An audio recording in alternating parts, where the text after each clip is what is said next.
Hey guys, I know I haven't posted in a while. It's Power of Mushroom. Been moving a lot, twice already. Now I finally got settled in, just got back from my trip in Texas, and I thought might as well start with a review for Dark Souls 3. Now, I picked up this game not only for the PlayStation, but I picked it up for the Xbox, because I wanted to try both versions. Now let me tell you, there's a little bit differences as far as performance goes, but they're pretty much all the same game. I did get the collector's edition for it, because why not? But anyways, start off, we're going to start talking about Dark Souls 3. Now, if you haven't played a Dark Souls game, a Souls game, a Souls game, so like Demon Souls, Dark Souls 2, Bloodborne, whatever, they're really challenging games and filled with lore.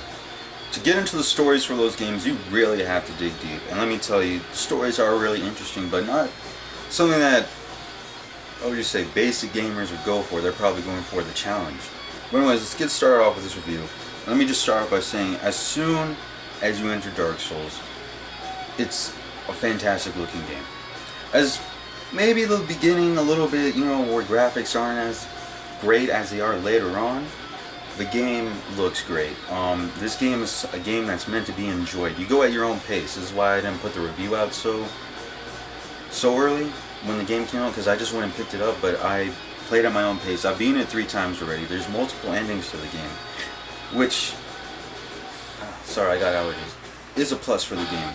Having multiple endings, some people might not get the same ending depending on what they do.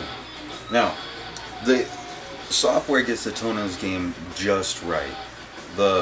It's dark, it's really great. You could tell this world that software created, it's not a place you'd want to be, and it's a very fantastic looking game, and where it tells stories in little areas that you go. Like some areas, let's see, well, I guess lore filled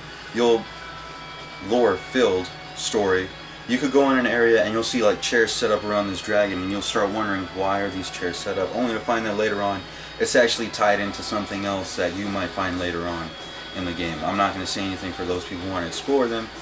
And I guess I'll start talking about the story a little bit.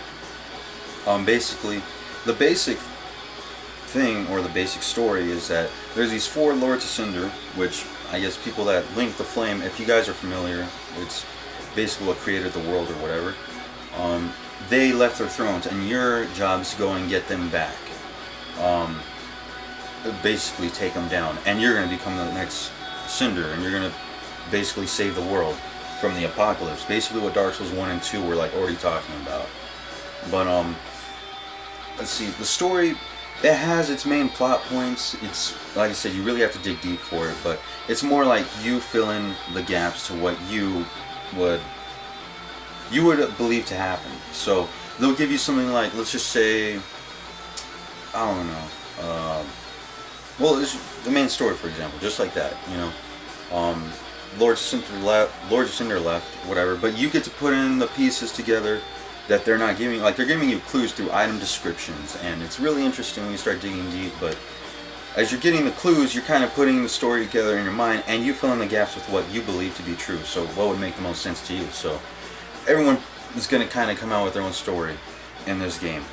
And for those who haven't played any Soul series games, I'm going to compare them to The Legend of Zelda. Legend of Zelda, if The Legend of Zelda did mature and kind of went with like more competing against Sony and Xbox, like if Twilight Princess was the start of Zelda being more realistic and more cinematic, and they continue doing that, it would be like this. And those who enjoy Legend of Zelda would really enjoy this game.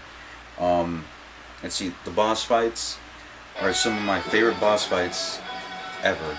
The boss fights in this game, they're really diverse. There's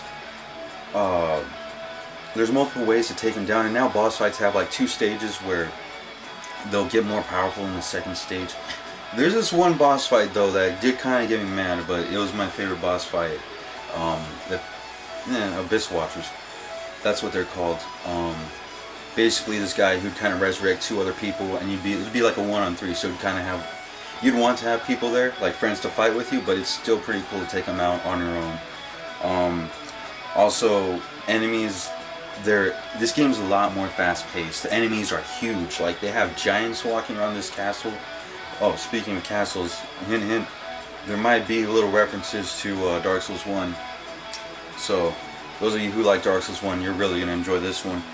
And there's many ways to play this game. The different weapons, everybody has their own way they play. No one is overpowered. You know, my great sword isn't gonna like just knock out somebody in one hit who's a mage. They might have a spell that will just obliterate me or whatever. Like, it's fair. It's a fair game. So when you lose fights, you don't feel like it's the game. You know it's your fault. It's really weird, but you're fair with fights, and I really like that. It's real balanced.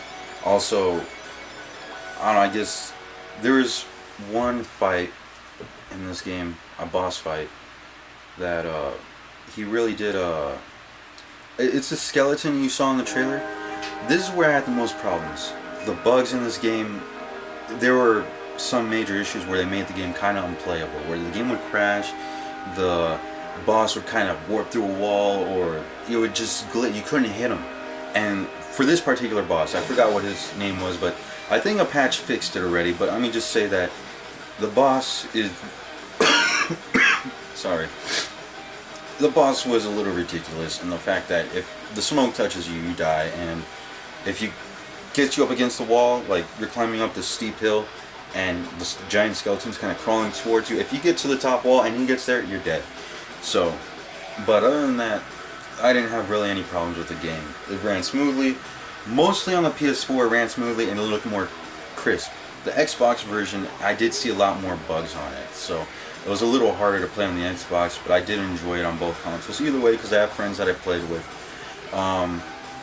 Let's see, and let me just say that there are tons of secrets in this game. If you're looking for a game like that's more old school, like NES games where you have to find the secrets yourself, or anything like that, you're gonna like this game because there's tons of secrets, tons of things to do in this game. Even when you beat the game, you still want to go back, get all the armor sets and everything, talk to all the people, make sure you have every item in your inventory, and then start a new game plus from there, and then it continues. Now, what was I gonna say? As far as like secrets go, don't look them up on the internet. It's way more rewarding when you find them yourself, unless you have friends, word of mouth. You kind of do it and you get to see that one cutscene, or you get to see that ending, or like I said, there's multiple endings, so be careful how you play. You want to keep everybody alive. Let's see, and let me just say that the creativity in this game is just fantastic. The world, it's very immersive. It's really, I think it's the best Dark Souls. As far as the trilogy and the Soul series go, it's the first trilogy in the Soul series. So it's Dark Souls 1, 2, 3. Aside from Demon Souls and Bloodborne, they're their own thing. This game is really fantastic. And let me just say, the music in this game matches the tone perfect. Like, nothing, it's like one of the best soundtracks I've ever heard. Especially when you're fighting the Abyss Watchers. That's my favorite boss fight, specifically for the music, the tone.